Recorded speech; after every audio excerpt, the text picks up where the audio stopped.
Hello les gens, Santo Sensei, j'espère que vous vous portez bien. Aujourd'hui, petite vidéo sur les animés que j'attends le plus pour cet automne. Ouais bon, je sais que je suis grave en retard, mais t'inquiète pas, pour m'excuser, je vais te présenter des animés autres que les gros ultra connus que tout le monde attend, histoire de t'en faire découvrir de nouveaux. Je voulais aussi te dire avant de commencer la vidéo que je me suis fait un compte Instagram. Cependant, j'ai décidé de le mettre à ta disposition. Donc si tu fais des dessins manga, fanart, ou même si tu crées des petits mangas de quelques pages, n'hésite pas à me les envoyer sur mes réseaux sociaux. Mail, Twitter, Discord ou Facebook. Je mettrai tous les liens en description. Une fois fait, je m'occuperai de poster tes créations si elles me plaisent, en mettant bien sûr un lien vers tes réseaux sociaux pour te créditer. Et bien sûr, je posterai aussi des petits trucs de temps en temps, donc viens me rejoindre sur Instagram, on va bien s'enjailler. Sur ce, let's go!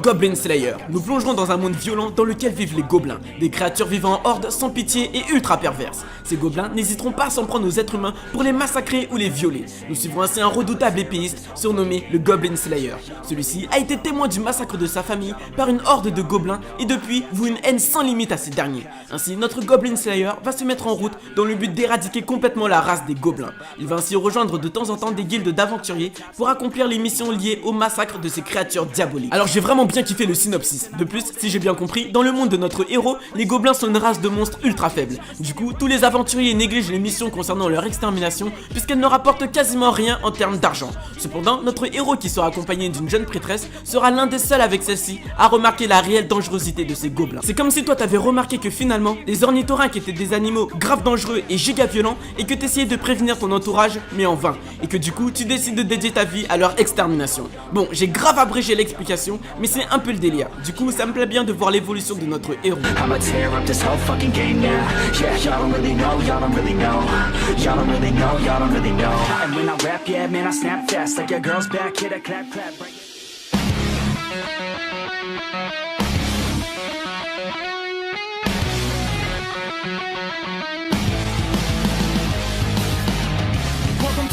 Karakuri Circus. Alors le résumé de cet animé est vraiment what the fuck. Imagine qu'à cause d'une grave maladie, tu ne puisses pas vivre si tu ne réussis pas à faire rire un enfant dans un certain laps de temps. C'est chaud, non? Et bien c'est exactement ce dont est atteint Narumi dans Karakuri Circus. Ce dernier, expert en kung-fu, va être obligé de travailler dans un cirque pour vivre. Cependant, un beau jour, alors qu'il faisait ses pitreries pour faire rire les enfants, il remarquera que le seul enfant rigolant à ses vieilles blagues se fera enlever. N'ayant pas le temps de niaiser, Narumi va partir à la poursuite des ravisseurs. Celui-ci va réussir à sauver l'enfant se nommant Masaru et apprendra qu'il est l'héritier d'une énorme société japonaise spécialisée dans la mécanique. Ces derniers vont donc fuir et feront la connaissance d'une belle manipulatrice de pantins géants.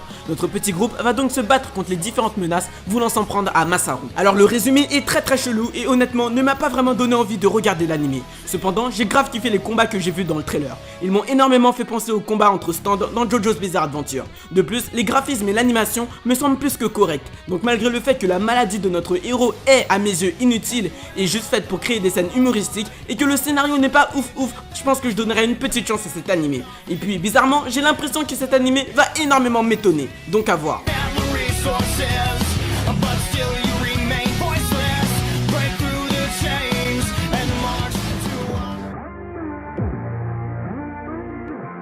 Zombieland Saga. Le résumé de cet animé sera ultra rapide. J'ai pas trouvé énormément d'informations dessus, mais normalement à l'heure où tu vois la vidéo, le premier épisode est déjà sorti, donc tu pourras directement aller le voir pour en savoir plus. Nous suivrons Sakura, une jeune fille, tout ce qu'il y a de plus normal. Cependant, un beau jour, cette dernière va mourir et ressuscitera en zombie. Elle rencontrera alors une personne assez chelou qui va l'obliger à devenir une idole accompagnée de d'autres filles dans le même cas que notre héroïne. Nous suivrons ainsi les aventures de nos jeunes zombies dans le monde des strass et paillettes pour devenir le meilleur groupe d'idoles jamais vu et surtout pour sauver une mystérieuse fille se nommant Saga.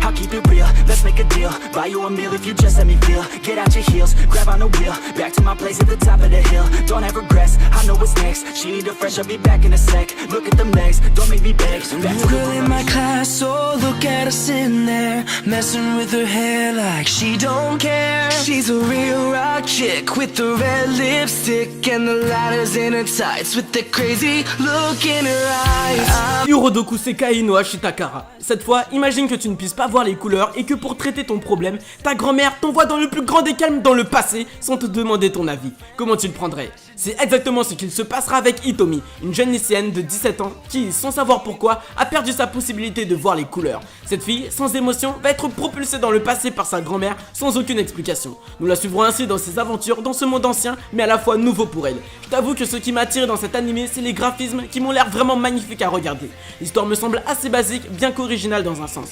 Je pense qu'on peut se douter de comment tournera l'animé, bien qu'il y a quand même certains mystères plutôt intéressants, comme par exemple le fait que notre héroïne rencontrera un garçon qui, en dessinant, peut lui faire voir les couleurs. Cet animé a l'air vraiment sympa à regarder, donc si tu t'ennuies et que tu veux voir quelque chose de relativement beau, fonce, tu vas kiffer.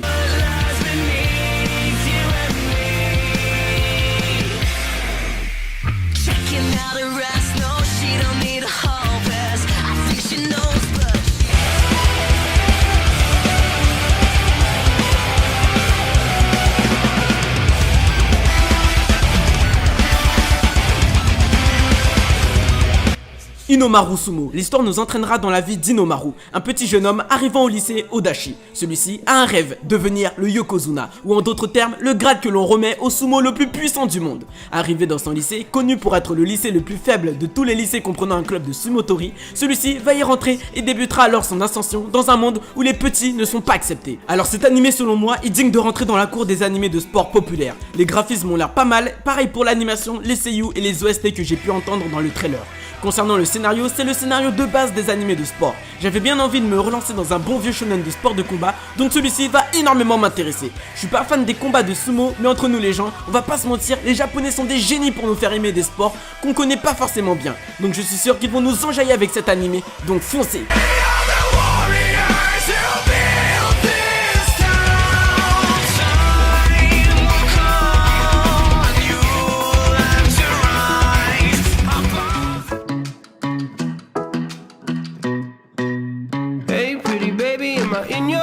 Seishun Butayaru wa Bunny Girl. Cet animé a énormément attisé ma curiosité. Pour plus facilement me comprendre, on va faire un petit jeu. Tu vas me dire après si t'es intéressé par l'animé ou non.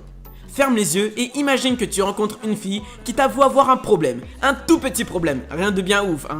En effet, cette dernière est juste invisible aux yeux de tous sauf des tiens. En bref, t'es le seul ou la seule à pouvoir la voir. C'est chelou, non? Dans Seishun Butayaru wa Bunny Girl, nous suivrons Sakuta, un jeune lycéen qui va faire la rencontre de Mai, une lycéenne un peu plus âgée qui était une célèbre actrice à l'époque. Ce dernier sera le seul à pouvoir la voir. Notre héros, bon gars qu'il est, va ainsi décider de chercher des réponses sur ce phénomène et, malheureusement pour lui, ou heureusement, à toi de voir, il va tomber sur d'autres filles qui, comme par hasard, ont toutes le même problème que Mai.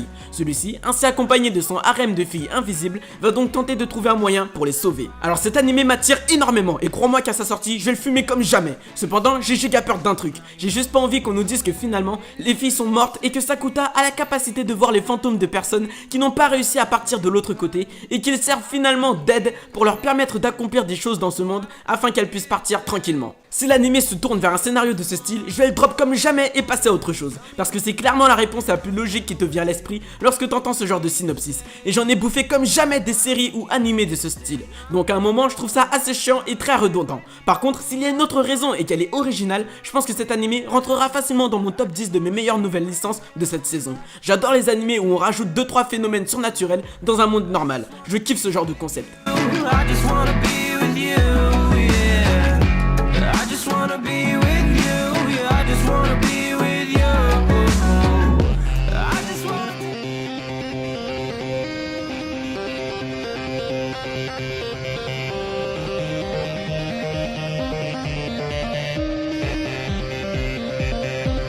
JoJo's Bizarre Adventure Golden Wind. L'histoire commencera en 2001 à Néapolis en Italie. Le jeune Giorno Giovanna décide de grimper les échelons de la mafia afin qu'une fois en haut, il puisse arrêter le trafic de drogue et les violences qui empoisonnent sa ville.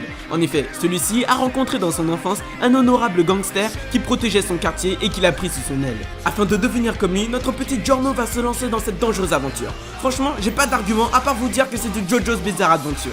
Pour moi, malgré toutes les grosses sorties de cet automne, cette sortie est sans doute celle que j'attends le plus. Tu verras de magnifiques combats, que ce soit par les pouvoirs ultra originaux de nos héros ou par les stratégies qu'ils mettront en place pour gagner. T'auras aussi des personnages ultra diversifiés, donc t'auras à coup sûr ton perso préféré. Sans oublier les OST et le style assez déjanté propre à Jojo qui me fait toujours kiffer. Et même si tu n'as pas regardé les autres parties de Jojo's Bizarre Adventure, t'arriveras quand même à suivre la trame. Et une fois que tu seras dedans, tu vas kiffer comme jamais. Donc fonce tout de suite regarder cet animé, c'est vraiment pour moi l'un des meilleurs de cette saison.